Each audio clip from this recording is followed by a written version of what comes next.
Bismillahirrahmanirrahim. Assalamualaikum warahmatullahi wabarakatuh. Perkenalkan, nama saya Rizky Kurniawan.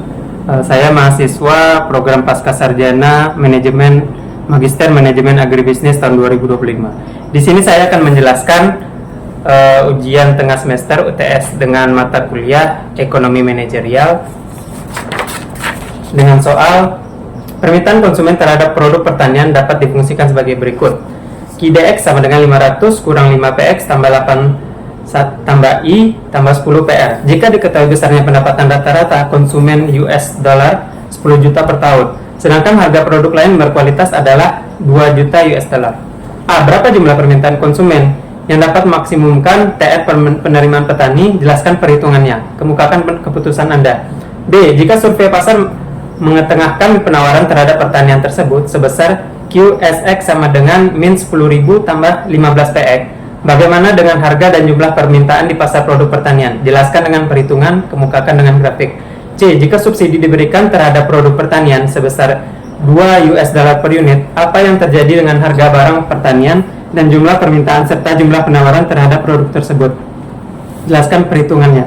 Berapa besar subsidi yang diberikan kepada konsumen dan besarnya subsidi yang diterima si penawar atau si menjual? 1. Pemakaian bahan baku untuk 3 tipe produk pada perusahaan X sebagai berikut. Pada tabel dijabarkan. Pertanyaannya, A. Berapa hasil produksi maksimum produk tersebut dengan pemakaian bahan baku seperti tabel di atas? B. Apa keputusan Anda sebagai manajer? Jelaskan.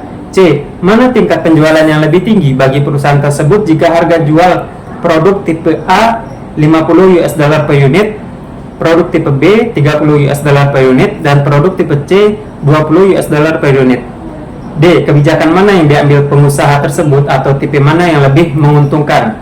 B. Produk atau unit tipe A 35 dolar, tipe B 15 dolar, dan tipe C 10 dolar. Jelaskan jawaban saudara. Soal kedua, pabrik sawit menghasilkan minyak goreng mempunyai 3 shift pekerja dalam sehari.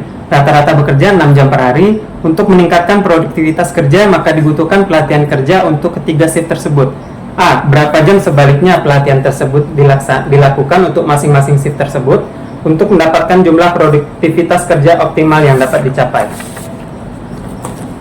Pelatihan dan produktivitas kerja yang dihasilkan dapat dilihat pada tabel berikut. B. Jika diketahui biaya pelatihan tenaga kerja per jam 50 US dollar, berapa biaya pelatihan yang dibebankan untuk mencapai produktivitas maksimum yang dihasilkan tenaga kerja tersebut? C. Shift mana yang lebih efisien jika biaya produksi 10 US dollar per unit? Jawaban nomor 1. Diketahui fungsi permintaan konsumen QD sama dengan 500 kurang 5PX tambah 8I tambah 10 PR. Jika I sama dengan 101 sama dengan 10 dalam juta US dollar pendapatan konsumen. PR sama dengan 2P, 2PR sama dengan 2 harga produk lain yang berkualitas dalam juta US dollar. Substitusi nilai I dan PR ke fungsi permintaan. QD sama dengan 500 kurang 5PX tambah 8 kali 10 tambah 10 kali 2 sama dengan 500 dikurang 5PX tambah 80 tambah 20 sama dengan 600 kurang 5PX. Jadi fungsi permintaan akhir sama dengan QD sama dengan 600 kurang 5PX. Fungsi penawarannya QS sama dengan min 10.000 ditambah 15PX. A. Jumlah permintaan konsumen yang memaksimalkan total revenue atau TR. Total revenue atau TR didefinisikan sebagai TR sama dengan PX kali QD sama dengan PX dikali 600 dikurang 5PX. TR sama dengan 600 PX dikurang 5P kali 2. Untuk memaksimalkan TR, kita turunkan terhadap P kali P X PX, lalu setel sama dengan 0 sama dengan 600 dikurang 10 PX sama dengan 0. PX sama dengan 60. Substitusi ke fungsi permintaan sama dengan QD sama dengan 600 kurang 5 kali 60 sama dengan 600 dikurang 300 sama dengan 300. Jadi keputusan yang dapat kita ambil adalah agar penerima total petani maksimum, harga jual produk pertanian harus 60 dolar per unit dan jumlah permintaan oleh konsumen adalah 300 unit. B. Keseimbangan pasar. Fungsi penawaran diasumsikan QS sama dengan minus 1000 tambah 15 PX. Keseimbangan saat QD sama dengan QX. 600 dikurang 5PX sama dengan min 1000 tambah 15 PX menjadi 1600 sama dengan 20 PX menjadi PX sama dengan 80. Q sama dengan 600 dikurang 5 kali 80 sama dengan 200 unit. Jadi keseimbangan pasar tanpa subsidi adalah harga sama dengan $80 per unit, kuantitasnya adalah 200 unit. C. Dampak subsidi. Subsidi sebesar $2 per unit menurunkan harga efektif konsumen. Fungsi penawaran menjadi QS sama dengan min 970 ditambah 15 PX. Keseimbangan baru, 600 dikurang 5 PX sama dengan min 970 ditambah 15 PX menjadi 1570 sama dengan 20 PX menjadi PX sama dengan 78,5. Q sama dengan 600 dikurang 5 dikali 78,5 sama dengan 207,5 per unit. Jadi substitusi total sama dengan 2 kali 207,5 sama dengan $415. Distribusi subsidi, konsumen hemat $1,5 per unit, totalnya adalah $311,25. Produsen tetap menerima 80,5 per unit dolar, tambahan $0,5 per unit menjadi $103,75. Di sini grafik kurva permintaan dan penawaran dijabarkan. Kemudian tabel produksi juga dijabarkan. A. Produksi total maksimum terjadi pada pemakaian bahan baku 16 unit dengan hasil tipe A sama dengan 105 unit, tipe B sama dengan 130 unit, tipe C sama dengan 160 unit. Maka total produksi adalah 395 unit. B. Keputusan sebagai manajer. Sebagai manajer, keputusan logis adalah 1. Memproduksi dengan penggunaan bahan baku 16 unit karena menghasilkan output maksimal dan efisien.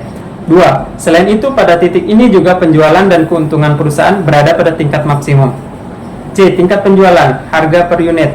A sama dengan $50, B sama dengan $30, C sama dengan $20. Maka A sama dengan 105 dikali 50 sama dengan $5.250. B 130 dikali 30 sama dengan $3.900. Kemudian C 160 dikali 20 sama dengan $3.200. Maka penjualan tertinggi juga terjadi saat bahan baku 16 unit.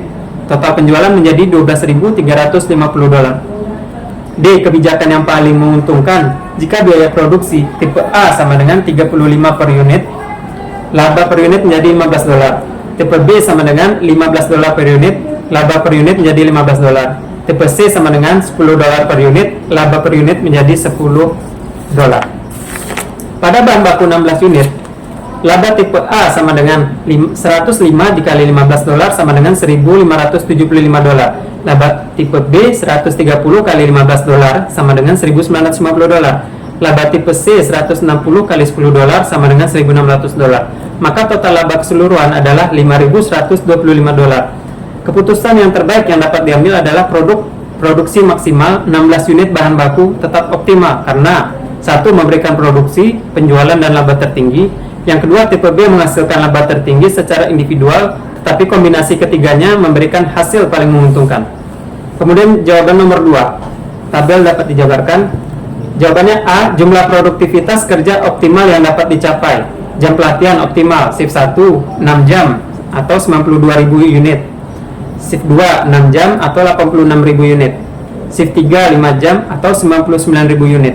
Masing-masing shift 1 dan 2 sebaiknya melakukan pelatihan selama 6 jam, karena pada 6 jam itulah produktivitas kerja mencapai nilai maksimum. Sedangkan shift 3 pelatihan 5 jam sudah mencapai produktivitas yang maksimum. B. Biaya pelatihan tenaga kerja per jam adalah $50. Berapa biaya pelatihan yang dibebankan untuk mencapai produktivitas maksimum yang dihasilkan tenaga kerja tersebut? Biaya pelatihan $50 per jam. Shift 1 6 jam dikalikan $50 sama dengan $300. Shift 2 6 jam dikalikan $50 sama dengan $300. Shift 3 5 jam dikalikan $50 sama dengan $250. Maka total biaya pelatihan dibebankan dari 3 shift tersebut untuk mencapai produktivitas maksimum adalah $850. C. Shift mana yang lebih efisien jika biaya produksi $10 per unit? Maka jawabannya adalah untuk menghitung efisiensi, kita hitung output per unit biaya produksi. Bisa kita asumsikan produktivitas adalah dalam satu satuan ribuan unit. Jadi kita ambil angka produktivitas maksimum sebagai jumlah unit dalam ribuan. Biaya total sama dengan biaya pelatihan ditambah biaya produksi per unit dikali jumlah unit. Mari kita hitung efisiensi tiap shift. Shift 1 didapatkan biaya per unitnya adalah $10.003. Shift 2 didapatkan biaya per unitnya adalah $10.003. Shift 3 didapatkan biaya per unitnya adalah $10.002. Biaya per unit hampir relatif sama, $10 di semua shift, tetapi shift 3 menghasilkan output paling besar dengan waktu lebih dan biaya lebih kecil. sehingga dalam konteks produktivitas shift 3 adalah yang paling efisien. Maka itu adalah penjabaran jawaban UTS saya pada mata kuliah ekonomi manajerial. Lebih dan kurang saya mohon maaf. Saya akhiri. Assalamualaikum warahmatullahi wabarakatuh.